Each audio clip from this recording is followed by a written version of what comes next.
আসসালামু আলাইকুম। আমি মোহাম্মদ শামিউর রহমান ট্রেডিং বাংলাদেশ থেকে। আশা করি সবাই ভালো আছেন। প্রথমেই বলতে চাই ট্রেডিং বাংলাদেশ ছোট পরিসরে ২ টি কার্যক্রমের সাথে যুক্ত আছে। একটি অনলাইন ওয়ার্কশপ সার্ভিস, অন্যটি স্টক সাজেশন। দুটোই নামমাত্র মূল্যে পেইড সার্ভিস। ২ ঘন্টার মাত্র ২ টি সেশনের মাধ্যমে এই ওয়ার্কশপটি ডিজাইন করা হয়েছে। স্টক প্রাইসের বেসিক ক্যারেক্টারিস্টিক্স এবং কিছু ইফেক্টিভ স্ট্র্যাটেজির কম্বিনেশন করে এই ওয়ার্কশপগুলো ডিজাইন করা। নতুন কিংবা পুরাতন যেকোনো ধরনের বিনিয়োগকারী এই ওয়ার্কশপে অ্যাটেন্ড করতে পারবেন। যারা প্র্যাকটিক্যালি ট্রেডিংটা হাতে কলমে শিখে রেগুলার ইনকাম জেনারেট করতে চান, তারা চাইলে ট্রেডিং বাংলাদেশের এই ওয়ার্কশপ কার্যক্রমে যুক্ত হতে পারেন। এর বাইরে যারা চাকরি, ব্যবসা কিংবা অন্য যেকোনো ধরনের কাজের জন্য রেগুলার এই মার্কেটটা ফলো করতে পারেন না, কিন্তু স্টক মার্কেটের সাথে কানেক্ট থাকতে চান, তারা চাইলে ট্রেডিং বাংলাদেশের স্টক সাজেশন সার্ভিসটা অ্যাভেইল করতে পারেন। এর বাইরে এই চ্যানেলে ট্রেডিং বেসিক্স নামে একটি প্লেলিস্ট রয়েছে।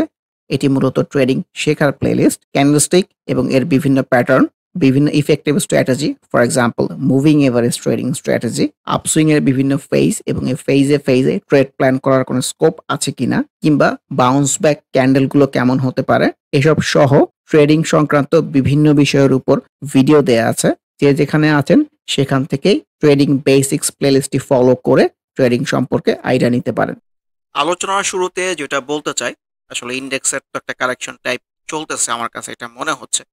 সো কারেকশনের মধ্যে আমার কাছে কিন্তু সবসময় মনে হয় যে কারেকশনের ডিসিশন মেকিংটা সহজ।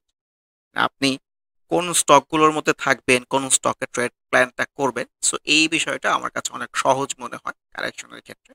একটা আপ ট্রেন্ডে আপসুইং যখন চলতে থাকে, সকল স্টকই প্রায় রিফ্লেক্টেড হয়, সকল স্টকের মধ্যেই ভালো করার টেন্ডেন্সি থাকে। কিন্তু কারেকশনে কিংবা ডাউন সুইং এ কিন্তু সেই পার্সেন্টেজটা অনেক কম থাকে। তো যেহেতু ভালো করা স্টকের সংখ্যা থাকে কম, সো আপনার ডিসিশন নেওয়াটাও কিন্তু অনেক ইজি হয়ে যায় ট্রেডিং এর প্রেক্ষাপট থেকে চিন্তা করলে।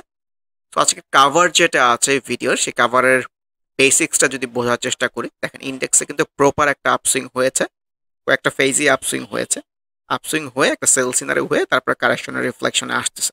সো পুরা মার্কেটটাই কিন্তু এই ইন্ডেক্সটাকে ফলো করতেছে এবং ম্যাক্সিমাম স্টকে কিন্তু কারেকশন হয়ে নিচে আসার ইন্টেনশনসের মধ্যে আছে। কিন্তু এর বাইরেও গুটি কয়েক স্টক আছে যেগুলো কিন্তু কারেকশন হচ্ছে না, এমনকি এগুলো আরো উপরের দিকে যাওয়ার চেষ্টা করতেছে এবং ভালো গ্রিন ক্যান্ডেল আসতেছে। সো এই ক্ষেত্রে আমি যেটা মেনশন করতে চাই যে attack is the best defence. যে ইন্ডেক্স নিচে চলে যেতে চাচ্ছে, কিন্তু পার্টিকুলার কিছু স্টক কিন্তু উপরে যাওয়ার ইন্টেনশনসের মধ্যে আছে। যে ইন্ডেক্সের নিচে পড়ে যাওয়ার যে শক্তি, তার চেয়ে বেশি শক্তি কিন্তু এই স্টকগুলোর উপরে যাওয়ার শক্তি। তো এইরকম গুটি কয়েক স্টকের যে সিনারিও, এগুলাকেই আমার কাছে মনে হয় ট্রেড প্ল্যান করার জায়গা, খারাপ মার্কেটেও কিংবা কারেকশনেও।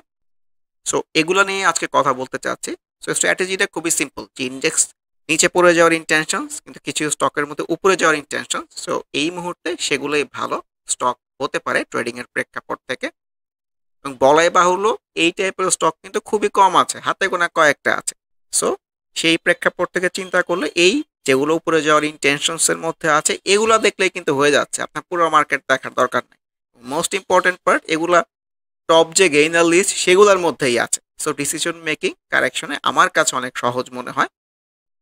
সো স্টকগুলো নিয়ে চলেন লাইভ চার্টে কেমন বিহেভ করতেছে সেগুলো দেখার চেষ্টা করি।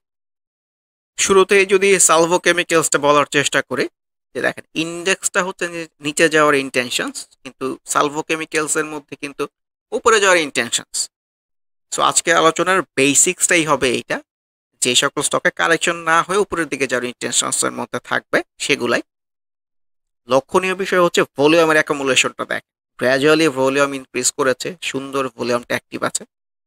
কিছুদিন আগেও কিন্তু আমরা কিন্তু এই যে সালভোর মধ্যে প্রপার আনইউজুয়াল একটা আপসুইং দেখেছি, কোনো ট্রেন্ডি আপসুইং না, কিন্তু হুট করে একটা আনইউজুয়াল আপসুইং হয়েছে। আনইউজুয়াল আপসুইং এই জন্য বলছি যে বারে বারে সেল সিনারিও আসছে, তারপরেও কিন্তু কারেকশন না হয়ে উপরের দিকেই গেছে। ফাইনালি এই যে সব জায়গায় একটু কয়েকদিন একটু সাইড প্লে করে সেল সিনারিও টাইপ এসে ফাইনালি কিন্তু কারেকশন হয়েছে, এবং কারেকশনটাও কিন্তু আনইউজুয়াল বড় হয়েছে।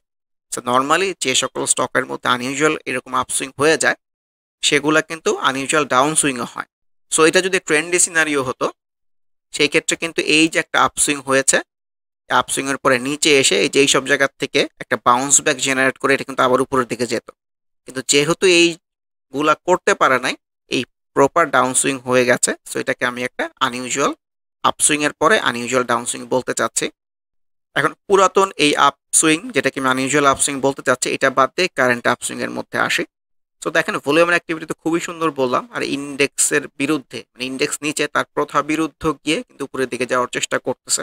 আর উপরে একটু উইক এসছে, ঠিক আছে, কিন্তু আরো উপরে কেনা বেচা হচ্ছিল, প্রাইসটা অ্যাডজাস্টেড হয়ে একটু নিচে চলে আসছে। দেখেন এই যে এখানেও সেলস সিনার হয়েছে, সেলস সিনার হয়ে কিন্তু কারেকশন না এসে উপরে গেছে, এইখানেও সেলস সিনার হয়েছে, কারেকশন না হয়ে কিন্তু আরো উপরে যাওয়ার ইন্টেনশন। তো আমার কাছে কেন জানি মনে হচ্ছে এই চার্টের ফ্লো দেখে, ভলিউমের অ্যাকুমুলেশন দেখে, যে এইখানেও আর একটা আনইউজুয়াল আপসুইং হতে পারে। আনইউজুয়াল আপসুইংটা যদি হয়, প্রথম কথা হচ্ছে এই যে ছোট পরিসরে কিন্তু এই যে এখানে প্রিভিয়াস একটা রেজিস্ট্যান্সের জায়গা ওর আছে, এই যে এই লেভেলটার কথা বলতে চাচ্ছি, এটা যদি ক্রস করে যায়, এই যে তারপরে যে এর আগের আনইউজুয়াল আপসুইং এর যে লেভেল, এই লেভেলটাতে কিন্তু একটা রেজিস্ট্যান্স আসতে পারে। যদিও স্টক প্রাইসে কিংবা স্টক মার্কেট সাপোর্ট রেজিস্ট্যান্স বলে কিছু আছে বলে আমি বিশ্বাস করি না। সামহাও এখান থেকে যদি রেজিস্ট্যান্স পেয়ে যায় সেলস টাইপ পাশে, তাহলে রেজিস্ট্যান্স, আর যদি না পেয়ে ব্রেক করে যায় তাহলে কোনো রেজিস্ট্যান্সও না।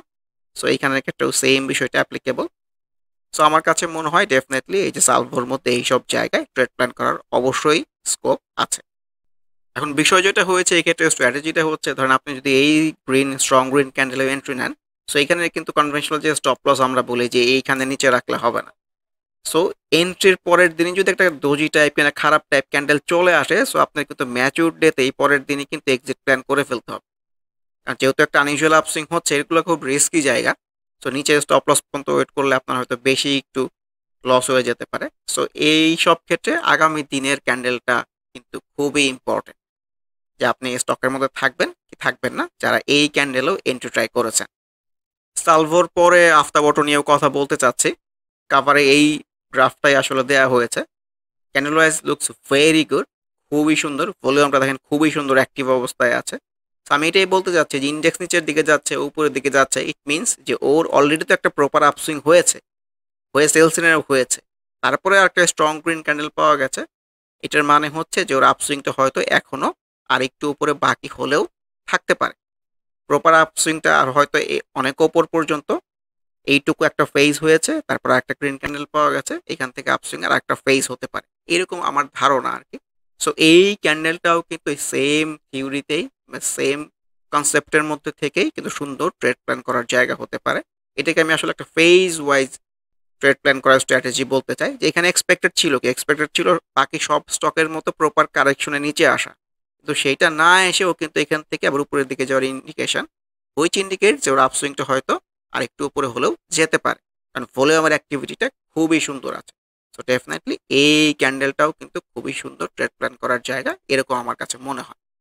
এই ক্ষেত্রে আরএসআইটা নিয়ে একটু বলতে চাই, যে আরএসআই কনভেনশনাল যে লেভেল, যে 70-র উপরে গেলে আমরা বলি আসলে যে হাই আরএসআই হয়ে গেছে। সো এরকম আরএসআই আসলে খুব একটা মেজর কোনো কিছু না, ঠিক আছে।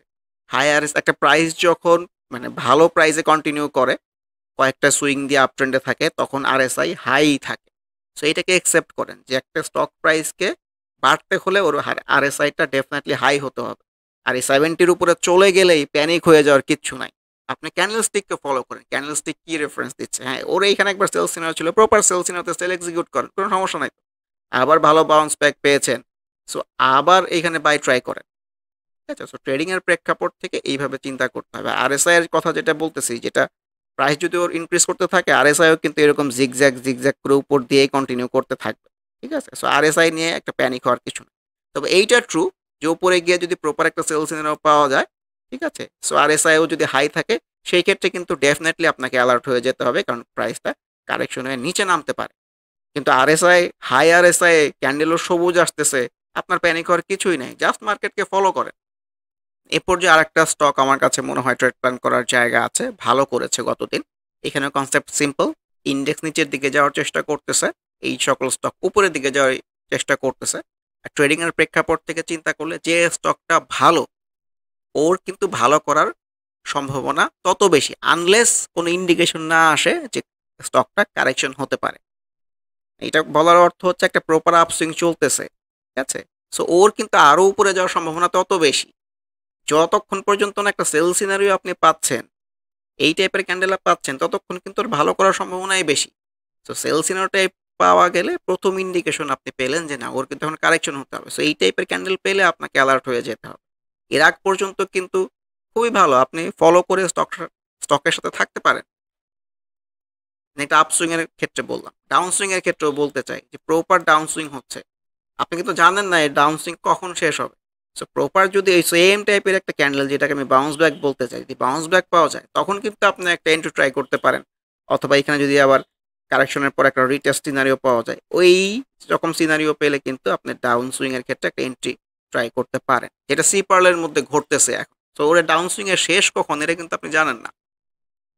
সো শেষ হওয়ার একটা ইন্ডিকেশন পেলে আপনি ট্রেড প্ল্যান করতে পারেন, তার আগ পর্যন্ত কিন্তু কিছু না। সো ওয়াই ম্যাক্স নিয়ে যেটা বলতে চাচ্ছিলাম যে এখানে দেখেন এই ডাউন ট্রেন্ডিং খোলস থেকে বের হয়ে প্রপার কিন্তু ছোট হলো একটা আপসুইং হয়েছে। তারপরে যে এই অংশটুকু দেখেন প্রপার কিন্তু সেল সিনারিওর মধ্যেই। সো এটাকে আমি টোটালটা একটা ফেজ বলতে চাচ্ছি। এইখানে কিন্তু কোনো ক্যান্ডেলে ডিসাইসিভ কিছু না। সো ইন্ডেক্সের যে ফ্লো বাদবাকি সকল স্টকের যে ফ্লো ওরও কিন্তু এখান থেকে কারেকশন হয়ে নিচে চলে আসার কথা ছিল, কিন্তু ওর সেটা না করে আবার উপরের দিকে যাচ্ছে, তার ইন্ডিকেশন কিন্তু গতদিন দিয়েছে। মোস্ট ইম্পর্টেন্টলি গতদিন কিন্তু এই যে এই লেভেলটাতেই লাস্টের কেনা বেচা হয়েছে। লাস্টের প্রাইসটা অ্যাডজাস্টেড হয়ে একটু কারেকশন হয়ে নিচে চলে আসছে। সো এইখানেও সেম কথা যে আপসুইংটা হয়তো আর উপর পর্যন্ত আছে। সো আমার কাছে মনে হয় এইখান থেকে আপসুইং এর আরেকটা ফেজ হতে পারে। অ্যাটলিস্ট এই যে প্রিভিয়াস যে রেজিস্ট্যান্সের জায়গাটা আছে, মানে প্রিভিয়াস সুইং এর টপ যে জায়গাটা, এই জায়গা পর্যন্ত রেসপেক্ট করলেও করতে পারে। সো আমার কাছে এরকম ইন্টেনশনস মনে হচ্ছে। বাদবাকিটা মার্কেট ডিসিশন নিবে। আর ভলিউমটা দেখেন খুবই সুন্দর। এই ড্রাইভ ভলিউম থেকে কিন্তু গ্র্যাজুয়ালি ইনক্রিজ করার চেষ্টা করতেছে। Looks very good. লো পেইড আপ স্টক, এরকম দুইটা স্টকের মধ্যে আমার কাছে মনে হয় ট্রেড প্ল্যান করার জায়গা আছে। এখানেও কনসেপ্টটা সেম, যে ইন্ডেক্স নিচের দিকে যাচ্ছে, এরা কিন্তু ইন্ডেক্সের সাথে রিফ্লেক্টেড না হয়ে স্রোতের বিপরীতে রিফ্লেক্টেড হচ্ছে। এখান থেকেও ভালো একটা কিছু হতে পারে। তো ফাইনালি মার্কেট ডিসিশন নিবে। সোনালী আঁশ এবং সোনালী পেপার এই দুইটা স্টকের কথা বলতে চাই। আমার মতে এই দুইটা স্টক কিন্তু ছোট পরিসরে ডেফিনেটলি ট্রেন্ডি সিনারিওর মধ্যে আছে। সোনালী আঁশের কথা যদি বলি, প্রপারে যে আপসুইং হয়েছে, প্রপারে যে ডাউন সুইং কিংবা একটা সাইড প্লে করে আর একটা আপসুইং হয়েছে, সো হয়ে কিন্তু আবার ছোট পরিসরে বাউন্স করে কিন্তু উপরের দিকে যাওয়ারই ইন্টেনশনস। সো ইন্ডেক্স কারেকশন হচ্ছে, তা সেটার সাথে রিফ্লেক্টেড হলে কিন্তু আরও নিচে চলে আসতো। সেই রকম রিফ্লেকশন না হয়ে ও কিন্তু এই গুটি গুটি পায়ে সবুজ ক্যান্ডেল দিয়ে উপরের দিকে যাওয়ার ইন্টেনশনস। এই ভলিউমটাও দেখেন গ্র্যাজুয়ালি ইনক্রিজ করার চেষ্টা করতেছে। সো হুইচ ইন্ডিকেটস এখান থেকে ভালো কিছু হলেও অ্যাটলিস্ট আর একটা ছোট হলেও একটা আপসুইং হলেও হতে পারে। সোনালী পেপারের মধ্যেও same reflection, proper trendy scenario আছে। ভলিউমটা দেখেন খুবই সুন্দর অ্যাক্টিভ অবস্থায় আছে, ভালো ভলিউম গেইন করেছে। এই যে প্রপার একটা আপসুইং হয়েছে, ডাউন সুইং হয়েছে, আবার একটা আপসুইং হয়েছে, আবার ডাউন সুইং হয়েছে, এই যে আবার একটা বাউন্স ব্যাক পাওয়া গেছে। সেখান থেকে তো এক্সপেক্টেড ডেফিনেটলি একটা আপসুইং। দেখা যাক যে আপসুইং এর রিফ্লেকশনটা মার্কেট করতে পারে কিনা। মানে সোনালী আর সোনালী পেপার আমার কাছে দুইটাকেই ভালো লাগতেছে, ট্রেড প্ল্যান করার জায়গা মনে হচ্ছে এই খারাপ সময়ও। লেটস সি যে আপকামিং ডেজ কেমন বিহেভ করে। এছাড়াও আরও দুইটা স্টক নিয়ে কথা বলতে চাই, বিচ হ্যাচারিস এবং অগ্নিসিস। দুইটার candle wise flow wise scenario একই রকম আছে, এই জন্য দুইটাকে একসাথেই দেখাতে চাচ্ছি।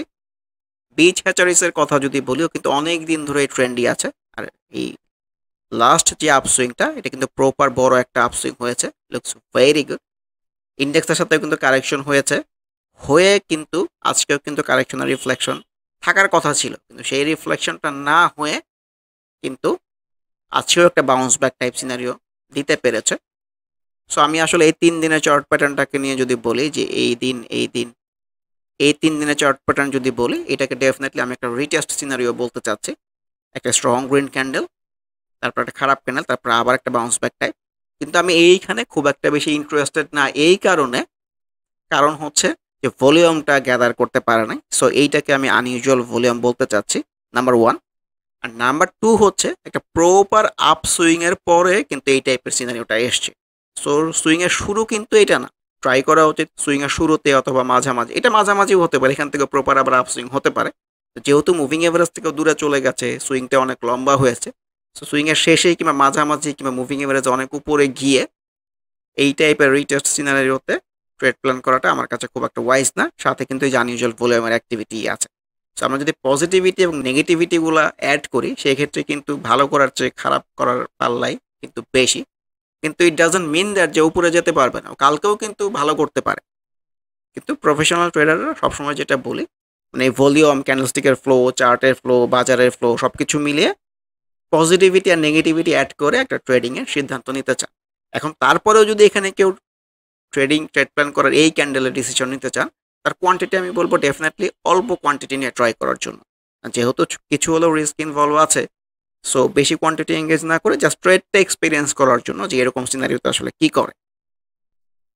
অগ্নিসিসের কথাও বলতে চাই, এইখানেও কিন্তু এই যে এই 3 দিনের সিনারিও, আমি এটাকে প্রপার একটা রিটেস্ট সিনারিও বলতে চাচ্ছি, যে একটা গ্রিন ক্যান্ডেল, তারপর রেড ক্যান্ডেল, তারপর আবার একটা বাউন্স ব্যাক। সো এইখান থেকেও কিন্তু উপরে যাওয়ার যথেষ্ট সম্ভাবনা আছে, কিন্তু এইখানেও এই বিচ হ্যাচোসিসের মতো সেম কনসিডারেশনগুলো আনতে হবে। প্রথম কথা হচ্ছে সুইংয়ের শুরু কিন্তু এই যে এই সব জায়গায়, সুইংয়ের শুরু কিন্তু এটা না, এটা মাঝখানে হতে পারে, মুভিং এভারেজ থেকে দূরেও আছে। ঠিক আছে, প্রপার একটা আপসুইং এর পরে কিন্তু এই যে এই টাইপের সিনারি আমরা পেয়েছি। কিন্তু ওর একটা পজিটিভিটি আছে যেটা বিচ হ্যাচারিসের মধ্যে নাই, সেটা হচ্ছে ভলিউমের ডেভেলপমেন্ট।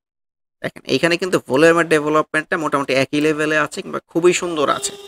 তো এইভাবে চিন্তা করলে কিন্তু ডেফিনেটলি বিচ হ্যাচারিসের চেয়ে রিটেস্ট সিনারিও অগ্নিসিসের মধ্যে ভালো, কারণ ভলিউমের একটা পজিটিভিটি এখানে লক্ষ্য করা যাচ্ছে। সো এই সব জায়গায় যদি কেউ ট্রেড প্ল্যান করতেও চায়, আমি বলবো ডেফিনেটলি অল্প কোয়ান্টিটি নিয়ে করার জন্য, কারণ এটা কিন্তু সুইংয়ের শুরুর দিকে না, সুইংয়ের শেষের দিকে। So let's hope for the best. আমার কাছে যেটা মনে হচ্ছে অগ্নিসিস অথবা বিচ হ্যাচরিসের মধ্যে এখান থেকে হয়তো আরেকটা স্ট্রং গ্রিন ক্যান্ডেল পাওয়া যেতে পারে, তারপরে প্রপার সেলসেনের হয়তো কারেকশন হতে পারে। এটা আমার প্রপার মানে একদম একান্তই ব্যক্তিগত ধারণা, মার্কেটের মতোই চলবে। সো রিটেস্ট সিনারিও বিবেচনা করলে এবং সুইংয়ের শেষের দিকে এই টাইপের সিনারিও বললে ছোট পরিসরে এই দুইটাও কিন্তু ভালো ট্রেড প্ল্যান করার জায়গা হতে পারে, কিন্তু অল্প কোয়ান্টিটি। আর এই দুইটার মধ্যে যদি কম্পেয়ার করি, অগ্নিসিসকে আমার কাছে বেটার লাগতেছে। এ পর্যায়ে আরও দুইটা স্টক নিয়ে বলতে চাচ্ছি, একটা হচ্ছে গ্লোবাল হেভি কেমিক্যালস, আর একটা হচ্ছে standard ceramic. So global heavy chemicals আমার এক্সপেকটেশনের বাইরে গিয়ে পারফর্ম করেছে। সো এই ক্যান্ডেল যেদিন হয়েছে ভলিউমটা অনেক বেশি ছিল, আনইউজুয়াল বলেছিলাম, কিন্তু তারপরের দিন কিন্তু তার চেয়েও বেশি ভলিউম করে কিন্তু আরও সুন্দর গ্রিন ক্যান্ডেল দিতে পেরেছে। সো এটাই বলি যে ভলিউম একটা ভাইটাল রোল প্লে করে। যেহেতু ভলিউমের অ্যাকোমোলেশনটা আছে, আমার কাছে মনে হয় এই সুইংটা আরও উপরের দিকে যাওয়ার সক্ষমতা সৃষ্টি হতে পারে, কারণ এর আগেও আমরা আপসুইংয়ে কিন্তু অনেক দিন টানা ভালো করতে দেখেছি। এখানেও কিন্তু যে আরএসআই হাই ছিল, সো এইখানে এই হাই আরএসআই এর ক্ষেত্রে রেফারেন্সটা কি? হাই আরএসআই এর ক্ষেত্রে ক্যান্ডেলের রেফারেন্স নিতে হবে, যে প্রপার কিন্তু একটাই সেল সিনারিও এসছে, রেড ক্যান্ডেল পেয়েছি, তারপরে প্রপার কারেকশনে এসছে। সো এই হাই আরএসআই দেখে প্রথম যখন হাইয়ে গেছে, তখনই যদি আপনি এই ক্যান্ডেল এক্সিট নিয়ে নেন, সেই ক্ষেত্রে কিন্তু আপনি যে এইটুকু কিন্তু মিস করলেন। ঠিক আছে, সো এটাই যখন উপর থেকে ওপেনে নিচে পড়া শুরু করেছে, তখনই কিন্তু এক্সিট প্ল্যানটা করা যেতে পারে। সো এই কারেন্ট সুইং এর কথা যদি বলি, ডেফিনেটলি সুইংটা তো অনেক উপরের দিকে যাওয়ার একটা ইন্টেনশনসের মধ্যে আছে।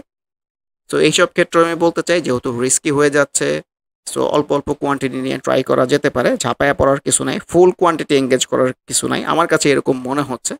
আর ভলিউম যদি কন্টিনিউ থাকে, এটা অনেক কিছুই হতে পারে, কিন্তু আমি সবসময় ট্রাই করি যে সুইংয়ের শুরুর দিকে আসলে ভালো বাউন্স ব্যাক পেলে সেগুলো এন্ট্রি নেওয়ার সুন্দর ট্রেড প্ল্যান করার জায়গা হতে পারে। মানে মুভিং এভারেজে যতই দূরে যাচ্ছে, ও কিন্তু মুভিং এভারেজের কাছে আসার জন্য দূরে যাবে। সো এই জায়গা কিংবা এই কনসিডারেশনগুলো আমাদের মাথায় রাখা উচিত। ভলিউমের ডেভেলপমেন্ট গ্লোবাল হেভি কেমিক্যালসের ক্ষেত্রে খুবই ভাইটাল হবে আপকামিং ডেজ। স্ট্যান্ডার্ড সিরামিকের কথা বলতে চাই, এটা একটা low paid up capital stock. গতদিনে তো বলতেছিলাম ভালো রিফ্লেকশন পাওয়া যাচ্ছে, কিন্তু ওর কিন্তু প্রিভিয়াস একটা রেজিস্ট্যান্সের জায়গা এই জায়গাটাতে আছে। সো এই জায়গায় রেসপেক্ট করে কিনা দেখার বিষয়। ভলিউমটাও কিন্তু একটু আনইউজুয়াল হয়ে যেতে পারে। সো কম্পারেটিভলি এটার মধ্যে খুব যে সুন্দর ট্রেড প্ল্যান করার জায়গা আছে, আমার কাছে কিন্তু এরকম মনে হচ্ছে না। তো ভলিউম যদি সেম গেইন করে, এটাও কিন্তু অনেক দূর যেতে পারে। সো বিভিন্ন অ্যাঙ্গেল থেকে আমাদের ট্রেড প্ল্যানগুলো কতটুকু ফ্রুটফুল হতে পারে, রিস্ক বেশি ইনভলভ নাকি রিওয়ার্ড বেশি ইনভলভ, সো এই ক্যালকুলেশনগুলো আমাদের ট্রেড প্ল্যানিংয়ের মধ্যে রাখা যেতে পারে। এ পর্যায়ে দুইটা স্টকের কথা না বললেই না, দুইটা ব্যাংক সেক্টরের স্টক, মিডল্যান্ড ব্যাংক এবং এনআরবি ব্যাংক। দুইটাই কিন্তু প্রথা বিরুদ্ধ, যে ইন্ডেক্স চাচ্ছে কারেকশনে আসতে, কিন্তু এই দুটার মধ্যে কিন্তু কারেকশনের তেমন কোনো রিফ্লেকশন পাওয়া যাচ্ছে না। দুইটাই ভালো সুইংয়ের মধ্যে আছে, আপ সুইংয়ের কথাই বলতে চাই। তার মধ্যে যদি এনআরবি ব্যাংকটা বলি, এনআরবি ব্যাংক কিন্তু ট্রেন্ডি কোনো স্টক না, ওর প্রপার একটা আনইউজুয়াল আপসুইং হচ্ছে আমার কাছে যেটা মনে হচ্ছে। On the other side, Midland bank কিন্তু প্রপার ট্রেন্ড একটা স্টক, ও দীর্ঘদিন ধরে মুভিং এভারেজ 50-র উপরেই কিন্তু কন্টিনিউ করতেছে। এটা কিন্তু খুবই পজিটিভ সাইন। প্রপার ট্রেন্ডি সিনারিওর মধ্যে কিন্তু মিডল্যান্ড ব্যাংকটা আছে। সো দেখেন এই যে মিডল্যান্ড ব্যাংকের প্রাইসও বাড়তেছে, আরএসআইটাও কিন্তু হাই আরএসআই কন্টিনিউ করতেছে। দেখেন এইখান থেকে যদি বলি আরএসআইটা হাই হওয়া শুরু হয়েছে। সো এইখানে যে প্রাইসটা ছিল এইখানে দেখেন কত পার্সেন্ট গেইন দিয়ে ফেলেছে আরএসআই কিন্তু হাই থাকার পরেই। সো একটা প্রাইস যখন ভালো করে তখন আরএসআইটা হাই থাকে। সো আরএসআই নিয়ে এত প্যানিক হওয়ার কিছু নাই। প্রপার একটা সেল সিনারিও পাওয়া যায় কিনা এটা দেখেন। সো মিডল্যান্ড ব্যাংক উপরের দিকে যাচ্ছে, এইসব ক্ষেত্রেও বলতে চাই যে ট্রেড প্ল্যান এখন করলে অল্প অল্প কোয়ান্টিটি নিয়ে, কারণ এগুলো আমার কাছে সুন্দর ট্রেড প্ল্যান করার জায়গা না। কারণ মুভিং এভারেজ থেকে দূরে চলে যায় কিন্তু মুভিং এভারেজের কাছে আসার জন্য। সো মুভিং এভারেজের আশেপাশে যখন থাকে এইসব জায়গা থেকে যদি সবুজ ক্যান্ডেল, গ্রিন ক্যান্ডেল কিংবা একটা বাউন্স ব্যাক টাইপ সিনারিও পাওয়া যায়, এগুলা কিন্তু সুন্দর ট্রেড প্ল্যান করার জায়গা, যেহেতু এই সুইংটা কিন্তু অলরেডি উপরে চলে গেছে। এনআরবি ব্যাংকের কথা বলতে চাই, প্রপার একটা আপসুইং হচ্ছে, আনইউজুয়াল আপসুইংই হচ্ছে। এই যে প্রিভিয়াস রেজিস্ট্যান্সের এইসব জায়গা কিন্তু আছে, সো এইসব জায়গা রেসপেক্ট করে কিনা। তো নতুন করে ট্রেড প্ল্যান করতে গেলে কিন্তু খুবই কেয়ারফুল চিন্তা ভাবনা করে তারপর ট্রেড প্ল্যানটা করা উচিত। ভলিউমটা এনআরবি ব্যাংক আবার ভালো গেইন করতেছে, এটাও একটা পজিটিভ সাইন। সেগুলো হচ্ছে প্রথা বিরুদ্ধ স্টক, যে স্টকগুলো নিয়ে কথা বলতেছে। ইন্ডেক্স নিচে যাওয়ার চেষ্টা করতেছে, এগুলো উপরে যাওয়ার চেষ্টা করতেছে। সো সেফ সাইডে থাকার জন্য এইসব স্টকেও থাকা যেতে পারে। এ পর্যায়ে আরও দুইটা স্টক নিয়ে বলতে চাচ্ছি, দুইটা ভিন্ন সেক্টরের স্টক। একটা হচ্ছে লাইফ ইন্স্যুরেন্স সেক্টরের কথা যদি বলি প্রগতি লাইফ, আর একটা হচ্ছে মিউচুয়াল ফান্ড সেক্টরের আইসিবি সোনালী মিউচুয়াল ফান্ড। দুইটার মধ্যেই ক্যান্ডেল ওয়াইজ অলমোস্ট সেম টাইপেরই ক্যান্ডেল এসছে। সেইটাও ছোট পরিসর একটা রিচার্জ টাইপ সিনারিও হতে পারে। আইসিবির মধ্যে এটাও প্রপার বাউন্স ব্যাক সিনারিও হতে পারে। মুভিং এভারেজের কাছ থেকে কিন্তু বাউন্স ব্যাকটা পাওয়া গেছে। আইসিবির মধ্যে কিন্তু প্রপার ভলিউম অ্যাক্টিভ আছে। সো আমরা জানি যে স্টক প্রাইস সুইং করে করে চলে। প্রপার একটা আপসুইং হয়েছে, প্রপার একটা কারেকশন হয়েছে, বাউন্স ব্যাক টাইপ সিনারিও আসছে। যদিও এই টাইপের বাউন্স ব্যাক ক্যান্ডেল আমার পার্সোনালি খুব একটা পছন্দ না। সো এখান থেকে কিন্তু এক্সপেক্টেড একটা আপসুইং, কিন্তু আপসুইং না হয়ে অনেক কিছুই হতে পারে। সো এটাও হাফ হার্টেড আমি বলবো ট্রেড প্ল্যান করার জায়গা হতে পারে। প্রগতি লাইফের কথাও বলতে চাই, ইন্ডেক্সও নিচের দিকে যাচ্ছে, প্লাস লাইফ ইন্স্যুরেন্স সেক্টর অন্যান্য স্টকও কিন্তু নিচের দিকে যাচ্ছে। তো কিন্তু নিজেকে সামহাও ধরে রাখতে পেরেছে, দেখা যাক যে কতটুকু ধরে রাখতে পারে। সো এই দুইটা স্টকের কথাই বলতে চাই, যেহেতু এখনো পর্যন্ত নিজেদেরকে ধরে রাখতে পেরেছে। সো আপকামিং ডেইসও ভালো করবে এই প্রত্যাশা থাকলো। At last but not the least এ পর্যায়ে লাভেলো নিয়ে বলতে চাচ্ছি। এই জায়গাটা ডেফিনেটলি আমার কাছে একটা থ্রেশহোল্ড জায়গা, সামহাও টিকে আছে, গ্রিন ক্যান্ডেল দিচ্ছে। ইন্ডিভিজুয়াল চিন্তা করলে তো ক্যান্ডেলটা খুবই ভালো। এটাও কিন্তু ছোট পরিসরে একটা রিটেস্ট সিনারিও হতে পারে। ইনফ্যাক্ট এখানে কিন্তু প্রিভিয়াস যে রেজিস্ট্যান্সের জায়গাটা ছিল এটা ব্রেক করেছে, খুব একটা স্ট্রং গ্রিন ক্যান্ডেল দিয়ে ব্রেক না করলেও পরবর্তী দিন খারাপ ক্যান্ডেল এসছে, তারপরে আবার একটা ভালো ক্যান্ডেল এসছে। সো এটাও ছোট পরিসরে একটা রিটেস্ট হতে পারে, কিন্তু আমি এটাকে থ্রেশহোল্ড বলতেই বেশি পছন্দ করি, কারণ ওর প্রপার একটা গ্রিন ক্যান্ডেল লাগবে, বড় ভালো সুন্দর গ্রিন ক্যান্ডেল, যেটা ইন্ডিকেট করবে যে ও এখান থেকে আর উপরের দিকে যেতে পারে। ভলিউমটা কিন্তু ছোট পরিসরে হলেও অ্যাক্টিভ করতে পেরেছে। সো এটাও ডেফিনেটলি আমাদেরকে অবজারভেশনের মধ্যে রাখা যেতে পারে। তো আবার এখান থেকে যদি একটা বড় রেড দিয়ে ফেলে যে এইরকম যেটা দিয়েছিল, সো এটাও কিন্তু অবাক হওয়ার মতো বিষয় না। সো ওর প্রপার একটা ইন্ডিকেশন লাগবে যে ওর নিচে না এসে উপরের দিকে যাবে। এখনো পর্যন্ত পজিটিভ ভাইবের মধ্যেই কিন্তু আছে, কারেকশন হলে কিন্তু ইন্ডেক্স সহ অনেক স্টকই তো কারেকশন হচ্ছে, লাভেলের মধ্যে কিন্তু সেই রকম সিমটমস নাই। সো আমাদেরকে ডেফিনেটলি লাভেলটাকে অবজারভেশনের মধ্যে রাখা যেতে পারে। পরিশেষে এটাই বলতে চাই, ইন্ডেক্সে তো প্রপার কারেকশন হচ্ছে, বেশিরভাগ স্টকেই সেই কারেকশনের সাথে রিফ্লেক্টেড হচ্ছে। এর বাইরে গিয়ে যে প্রথা বিরুদ্ধ যে গুটি কয়েক স্টক আছে যেগুলো উপরে যাওয়ার চেষ্টা করতেছে, আমার কাছে কিছু স্টক মনে হয়েছে খুবই সুন্দর ট্রেড প্ল্যান করার জায়গা আছে। আজকের ভিডিওতে সেগুলো নিয়ে কথাবার্তা বলেছি। সালভো কেমিক্যালস, আফতাব অটো, এছাড়াও কিছু সোনালী আঁশ, সোনালী পেপার, ওয়াইম্যাক্সের কথাও বলতে হয়। আমার কাছে মনে হয় এগুলোতে ট্রেড প্ল্যান করার জায়গা ডেফিনেটলি আছে। এগুলো কিন্তু সবগুলাই বাই ট্রাই করলে কিন্তু গতকাল ভালো বাই ছিল, আগামী দিন কিন্তু ভালো বাই নাও হতে পারে। গতকাল বাই যারা ট্রাই করেছেন, বাই করার পরের দিন যদি ক্যান্ডেল ভালো না আসে, আপনার এক্সিটটা কিন্তু সুন্দর হবে। কিন্তু নেক্সট ডে কেউ বাই ট্রাই করলে ওই দিনে যদি কমে যায়, আপনার এক্সিটটা কিন্তু আসলে খুব একটা ভালো হবে না, এবং ট্রেডিং এর প্রেক্ষাপট থেকে এরকম করা উচিত না। যেদিন আপনার কাছে proper bounce back, proper buy scenario মনে হবে, ওই দিনই বাইটা এক্সিকিউট করা উচিত। নর্মালি আমি তো আসলে এত কম স্টক নিয়ে কথা বলি না, প্রায় সকল স্টক নিয়ে কথা বলতে পছন্দ করি, কারণ আমি ট্রেড নেই আর না নেই কোন স্টকের কী সিনারিও এইটা ধরার চেষ্টা করি। সো ডাউন ট্রেন্ডে কিংবা কারেকশনে, ডাউন সুইংয়ে ডিসিশন মেকিংটা সহজ, এটা আমার কাছে মনে হয়, কারণ এইখানে আসলে এত বেশি স্টক দেখার প্রয়োজন হয় না। আজকে কয়েকটা স্টক নিয়ে কথা বলেছি, খুব বেশি 10-12টা হবে আর কি। আপনি ১০-১২টার মধ্যে যদি আপনি ট্রেড প্ল্যান করার জায়গা খুঁজে পান, সো এর চেয়ে ভালো কোনো কিছু তো আসলে হতে পারে না। আর আমি যেগুলো ট্রেড প্ল্যান করার কথা বলছি আপকামিং ডেজ যে ভালো করবে নট নেসেসারিলি। সো ট্রেডারদের সবসময় ব্যাকআপ প্ল্যান থাকে। প্ল্যান এ এইটা, প্ল্যান বি এইটা, প্ল্যান সি এইটা। যত বেশি প্ল্যানিং করে রাখতে পারেন, তত আপনার ট্রেডিংটা ফ্রুটফুল হবে। যেটা ভালো করলে এইটা করব, খারাপ করলে এইটা করব। সো পরিশেষে ইন্ডেক্সের যে কারেকশনটা চলতেছে, এটা অচিরেই আসলে শেষ হবে। শেষ হয়ে বাদবাকি সকল স্টকও রিফ্লেক্টেড হবে। এই আশাবাদ ব্যক্ত করে আজকের ডিসকাশনটা শেষ করতে চাচ্ছি। আবারও মনে করিয়ে দিতে চাই, যারা নামমাত্র মূল্যে প্র্যাকটিক্যাল ওয়েতে ট্রেডিংটা হাতে কলমে শিখে রেগুলার ইনকাম জেনারেট করতে চান, তারা ওয়ার্কশপ অ্যাটেন্ড করতে পারেন। এর বাইরে এই চ্যানেলের ট্রেডিং বেসিক্স প্লেলিস্টের ভিডিওগুলো দেখে যে যেখানে আছেন সেখান থেকে ট্রেডিং সম্পর্কে আইডিয়া নিতে পারেন। এর বাইরে স্টক সাজেশন কার্যক্রমেও যুক্ত হতে পারেন। সবাই ভালো থাকবেন। আল্লাহ হাফেজ। Happy trading. This is Shamir Rahman signing off from today's episode.